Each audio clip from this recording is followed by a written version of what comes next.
É unânime, todo mundo que vai falar a respeito do oratório de Dom Bosco dá a data de 8 de dezembro de 1841 como o dia em que surge o oratório de Dom Bosco. No entanto, aqui neste episódio, a gente vai conhecer por que o oratório surgiu, a partir de que teve uma premissa anterior, teve alguma coisa anterior. Então, nesse nosso episódio do podcast Vamos Juntos, vocês vão conhecer a origem que deu origem ao oratório, um pouco mais a respeito dessa grande obra que é importantíssima para a missão salesiana no mundo inteiro. E vem com a gente que você vai conhecer tudo isso e muito mais. E com certeza se inspirar em viver essa experiência aí na sua comunidade local. Quer saber tudo sobre isso, se inspirar também com a gente? Já sabe, né? Vamos juntos! Vamos juntos! Vamos juntos! Vamos juntos! Vamos juntos! Vamos juntos! Vamos Vamos juntos! juntos! Vamos juntos! Vamos juntos! Vamos juntos! Vamos juntos! Vamos juntos! Vamos juntos! Vamos juntos!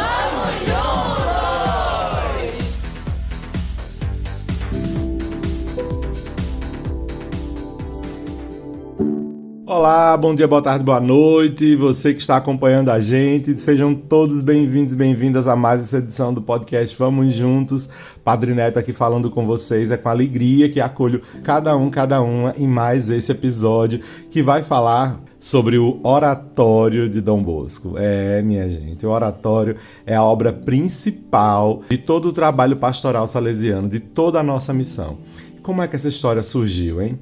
Bem, se vocês tiverem acesso, e eu já sugiro que tenham, inclusive eu já falei sobre essa obra aqui no nosso podcast Vamos Juntos, tenham acesso aí à obra Memórias do Oratório de São Francisco de Sales. É um livro escrito pelo próprio Dom Bosco. E no capítulo 12, vocês vão ver assim: Festa da Imaculada Conceição, início do oratório festivo.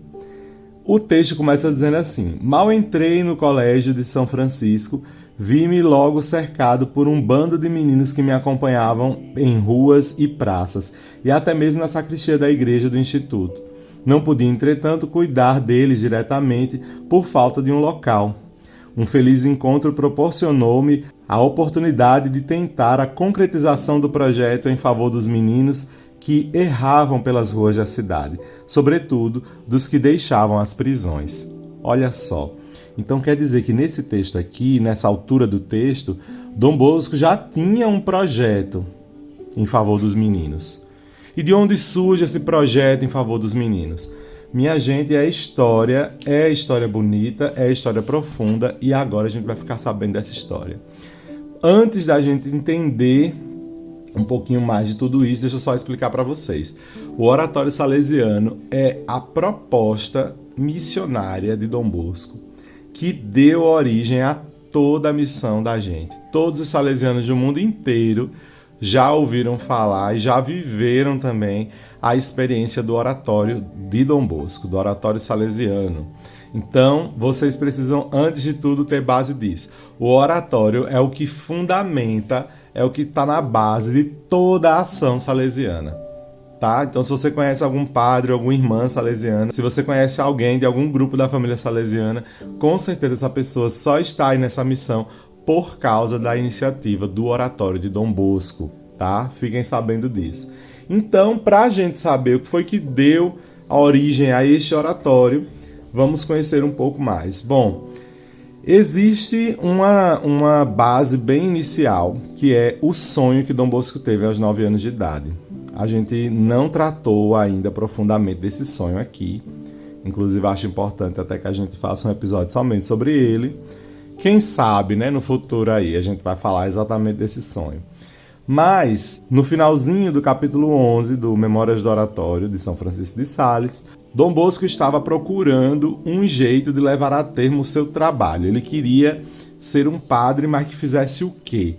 Porque antigamente haviam muitas possibilidades da vivência eclesial, assim como hoje também.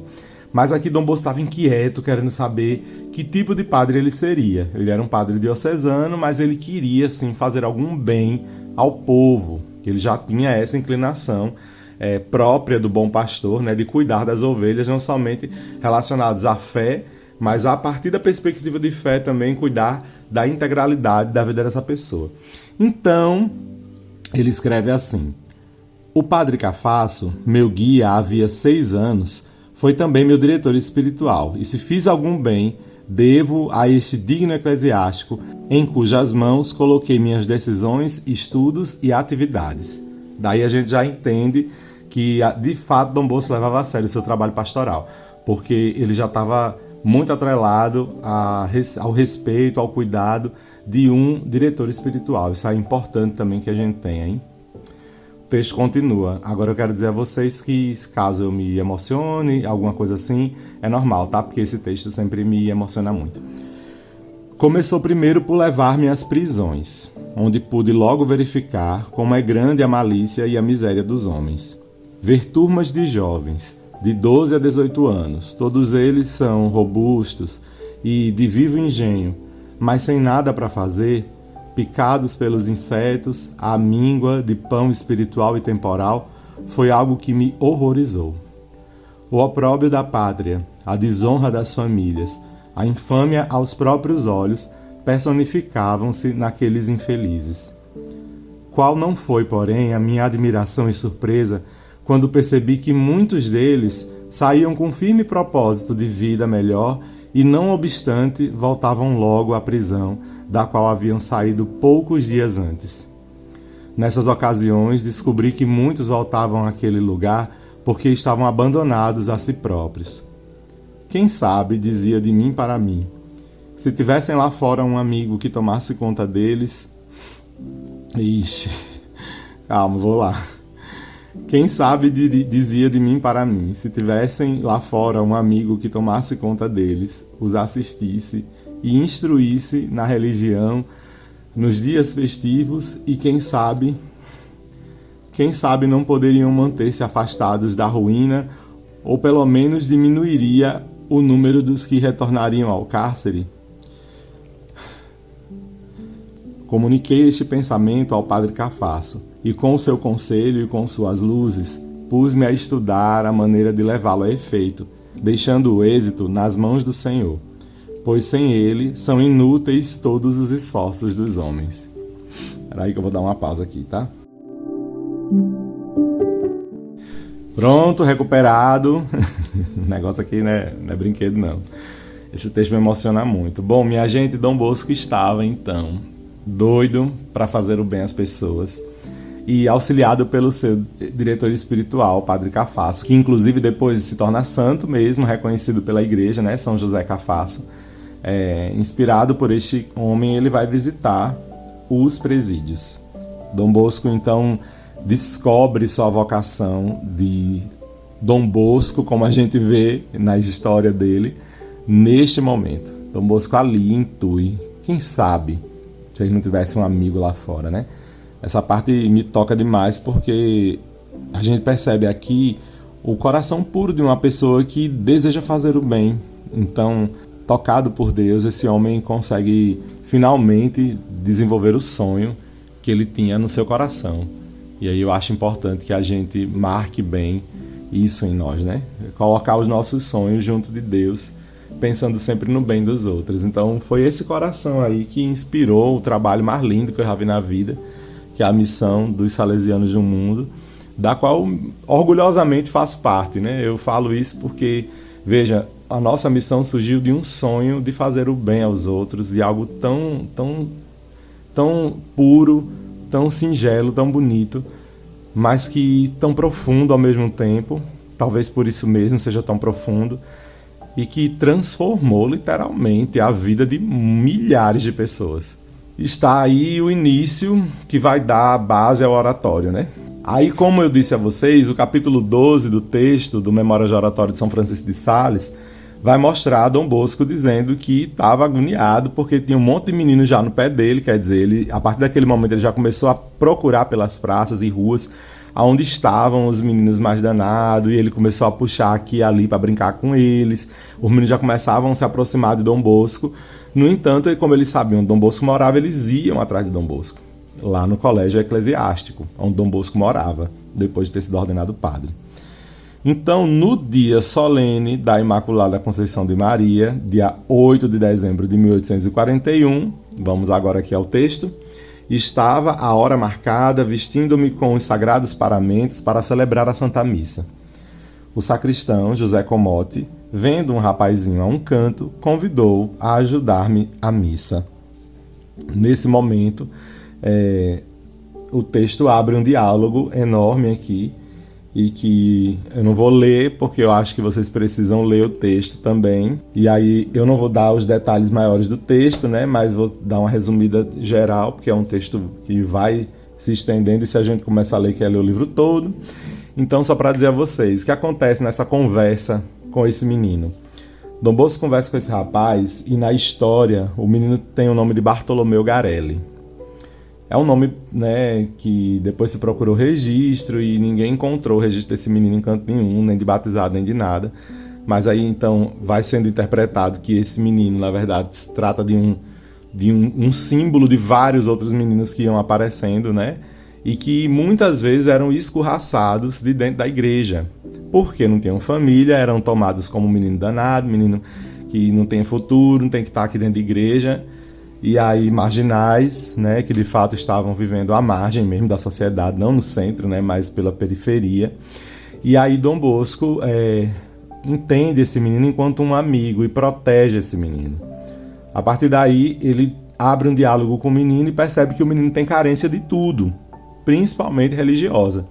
Então, a partir da perspectiva da amizade e oferecendo o ensino religioso para esse menino, catequese para esse menino, Dom Bosco começa uma relação forte com ele, e esse menino se sente atraído por Dom Bosco, e aí Dom Bosco pergunta se ele não conhece outras pessoas que possam vir também para tomar, como dizia antigamente, né, ter aulas de catequese com Dom Bosco. E logo esses meninos começam a aparecer aos montes. Dom Bosco então sente necessidade de cativar ainda mais esses meninos, oferecendo comida, já que muitos deles não tinham o que comer. E para ficar um pouco mais com Dom Bosco, e Dom Bosco ia desenvolvendo brincadeiras com esses meninos. Então, o oratório surge a partir deste dia da Imaculada Conceição, dia 8 de dezembro, nesse espírito de desenvolvimento da educação religiosa dos meninos, e principalmente a partir da relação de amizade, de fraternidade que Dom Bosco desenvolve. Então, essa é a base do que a gente conhece do oratório salesiano. Só a título de conhecimento mais profundo, né, a palavra oratório, ela vem do termo oração. Para o fundador do oratório original, que é São Felipe Neri, que viveu em 1500, de 1515 a 1595, Dom Bosco já é do século XIX. Então, esse padre também italiano, São Felipe Neri, viveu uma experiência de oratório que era uma prática de recreação em clima de família e seguro para as crianças, adolescentes e jovens após algum momento de oração. Um lazer sadio, seguro, educativo, e, em geral, para os catequizandos e paroquianos. Então, o que a gente vê de diferença, né, entre o oratório de São Felipe Neri e o oratório de Dom Bosco? Bom, essa experiência, pouco a pouco, do oratório de São Felipe Neri, foi sendo imitada por diversos outros padres ao longo da história lá na Itália, até se tornar um patrimônio, vamos dizer assim, pastoral de muitas dioceses, paróquias e algumas instituições religiosas. Dom Bosco, já, né, que viveu 3 séculos depois, né, do século de São Felipe Neri, viveu entre 1815 e 88, ele encontrou um modo mais popular dessa experiência do oratório de São Felipe Neri, que era voltada também para crianças, adolescentes e jovens, né? No entanto, Dom Bosco pega os meninos abandonados e que vagavam pelas ruas de Turim para iniciar, então, o seu oratório. Então, era o oratório de Dom Bosco, não era um oratório de São Felipe Neri, porque a diferença do de Neri para o de Dom Bosco é os meninos que já eram do oratório, ou os meninos que já eram da paróquia, que viviam, né, aquilo ali. Dom Bosco vai atrás dos meninos mais pobres, dos meninos que estão para além da realidade paroquial, né? Essa foi a principal diferença na origem deste oratório, né? Então, assim, ele inicia uma proposta nova para os meninos, né, uma proposta aberta para todo mundo, sem fronteira religiosa, com diversidade de propostas educativas também. E aos poucos, passando de dias festivos e de domingos, que é assim que o oratório acontecia, sempre dia festivo ou então todo domingo, ele começou a passar a seu tempo em tempo integral. Cotidianamente, então, surgia uma nova pastoral juvenil, uma nova forma de evangelizar e educar os jovens a partir da relação de confiança, da oração e da brincadeira, do lazer. Dom Bosco, assim, foi um grande reformador do oratório e ampliou suas atividades, seu modo de organizar, mas conservou a mesma finalidade do oratório, que é a finalidade educativa pastoral. Dom Bosco sempre priorizou essa perspectiva. Os meninos se aprendessem alguma coisa, como vocês viram lá no texto, né, do finalzinho do capítulo 11 do Memórias do Oratório, vou até voltar aqui para ler para vocês, né? Se eles encontrassem um amigo que os instruísse, né, tomasse conta deles. Então, essa perspectiva mesmo, o oratório é uma organização onde tem pessoas que instruem, tomam conta dos meninos para que eles não deem errado na vida, né? Basicamente. É a proposta de salvação, né? Então, é sempre a perspectiva educativa pastoral. Dom Bosco, a partir daí, promovia uma promoção da educação informal através do esporte, da recreação, da música, do teatro, da dança, da boa convivência, né, das boas relações e das atividades também religiosas, e aí isso como base, né, de tudo. Tudo isso de uma forma muito familiar e criativa, do jeito dos jovens. Então, a partir daí, o oratório tinha essa finalidade dupla: evangelizar educando e educar evangelizando os seus participantes, ou seja, conforme as próprias palavras de Dom Bosco, formava bons cristãos e honestos cidadãos. Inclusive, educar evangelizando, evangelizar educando é lema da nossa paróquia São João Bosco, aqui de Caetés, Abreu e Lima. Então, já sabem, né? Nossa paróquia está baseada nessa grande obra também, o Oratório de Dom Bosco.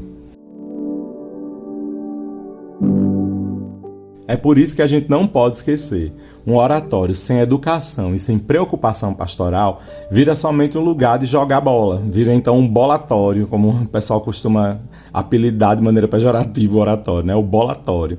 Se não tem reza, se não tem educação, não é oratório, né? É outra coisa. E isso Dom Bosco não queria. Um oratório sem Deus não é um oratório salesiano. Um oratório que não fala de Jesus Cristo não é um oratório salesiano. O oratório onde não se anuncia a palavra de Deus, onde não se fala de Nossa Senhora, onde não há um bom ambiente educativo e um clima respeitoso, definitivamente não é um oratório salesiano. Não basta somente o lazer. O oratório, de fato, é um lugar de educação e educação à fé, a partir da perspectiva do próprio Cristo, né? Então é um lugar de evangelização, acima de tudo. Os primeiros parceiros e os colaboradores, né, de Dom Bosco nesses projetos aí do oratório foram os próprios jovens, que aos pouquinhos foram evangelizando outros jovens. E também alguns outros adultos que acompanharam Dom Bosco no trabalho, né? Eram entre eles seminaristas, outros padres também, alguns outros leigos adultos colaboradores. Então essa obra de Dom Bosco foi desenvolvendo a partir daí. A própria mãe de Dom Bosco ajudou também, mamãe Margarida, né, a mãezona do nosso oratório. Com a presença dela, os meninos encontraram em Dom Bosco um pai e nela uma mãe, de fato, uma mãezona mesmo, que cuidou dos meninos o quanto pôde, doou tudo que tinha para cuidar desses meninos, inclusive a própria vida, né? Ela morreu no trabalho também do oratório. E por causa disso, a situação da cidade de Turim começou a sofrer uma mudança, né? Do tanto de menino delinquente, danado, que se encontrava pelo meio da rua, a população começou a perceber uma mudança, né?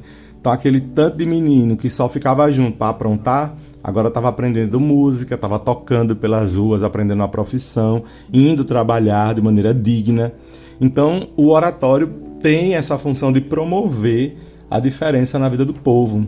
E de fato promove mesmo, faz a diferença aonde quer que aconteça. E agora, de brinde, para a gente falar assim, né, fechar um pouquinho essa primeira fala a respeito do oratório aqui no nosso podcast Vamos Juntos, eu vou trazer para vocês de um outro livro que chama Ensinamentos de uma Vida Espiritual, uma antologia do próprio Dom Bosco, uma coletânea de textos dele. Eu vou trazer para vocês um pedacinho do primeiro regulamento do oratório de São Francisco de Sales. Estão preparados?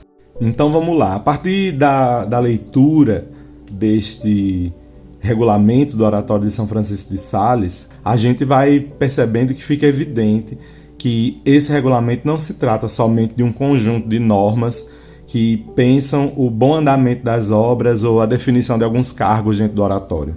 No núcleo desses documentos, Dom Bosco aponta substanciosas indicações que revelam a intencionalidade previamente formativa das suas obras e que configuram como verdadeiros projetos educativos pastorais. A partir de agora, vocês vão ter conhecimento de algum dos capítulos de onde emerge a natureza espiritual do programa de vida cristã que ele propõe, então, para os meninos. Primeiro ponto é do comportamento fora do oratório. Ele diz assim: lembrai-vos, jovens, de que a santificação dos dias festivos vos acarreta as bênçãos do Senhor sobre todas as ocupações da semana. Há, porém, ainda mais coisas que deveis praticar e outras que deveis evitar também fora do oratório. Ponto 2. Todos os dias procurai nunca omitir as orações da manhã e da noite. Fazei alguns minutos de meditação ou pelo menos um pouco de leitura espiritual. Ouvir a Santa Missa, se vossas ocupações o permitirem. Ao passar adiante de uma igreja, cruz ou imagem devota, lembrai-vos de descobrir a cabeça. Olha que bonito, né? 3. Evitai conversas obscenas ou contra a religião, porque São Paulo nos diz que as más conversas pervertem os bons costumes. 4.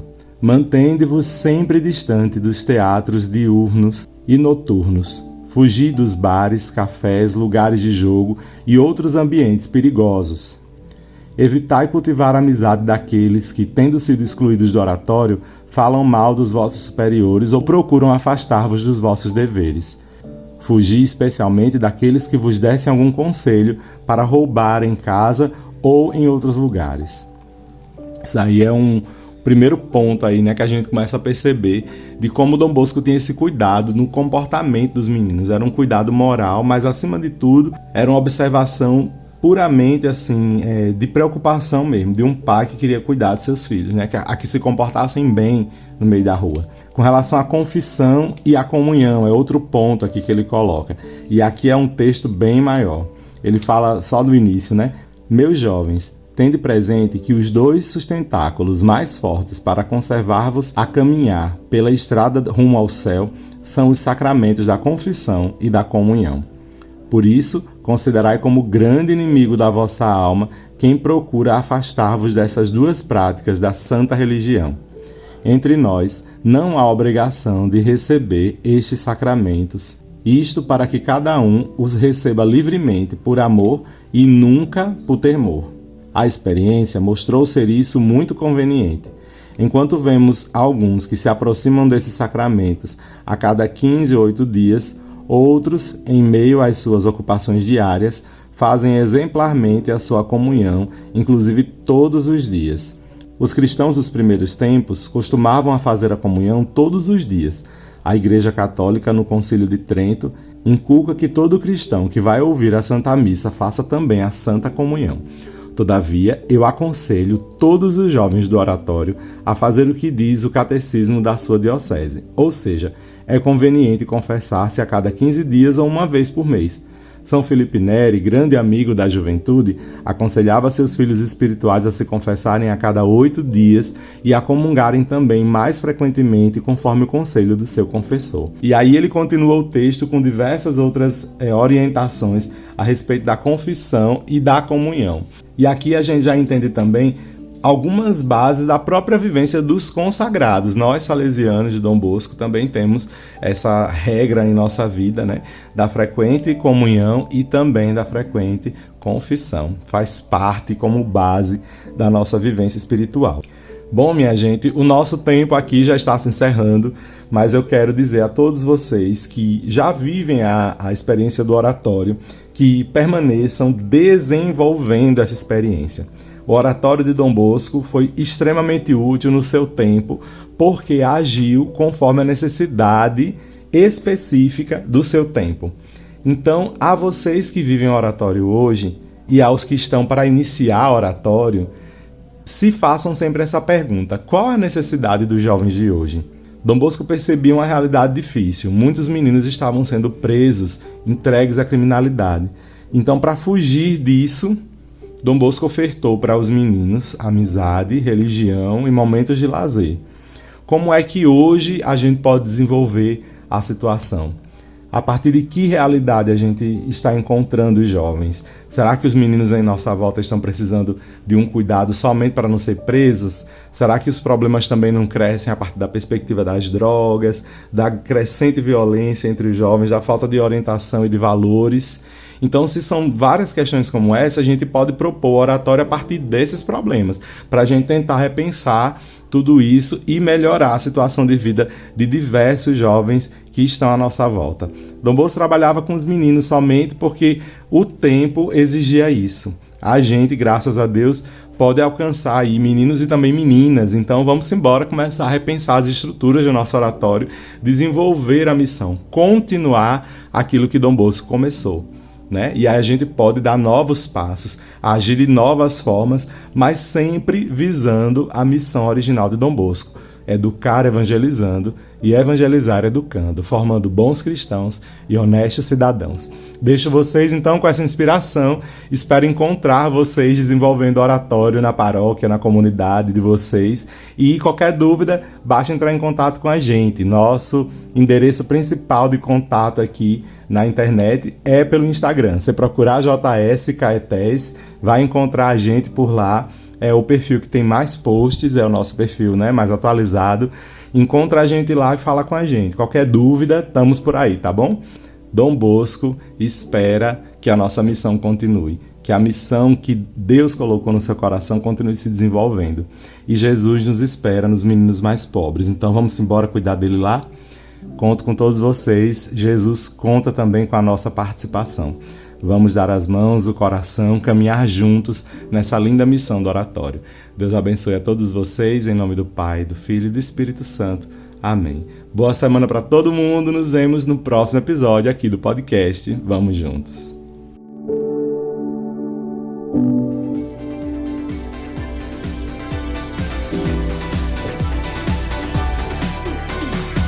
Esse podcast é uma iniciativa da AJS Caetés e Inspetoria Salesiana São Luís Gonzaga.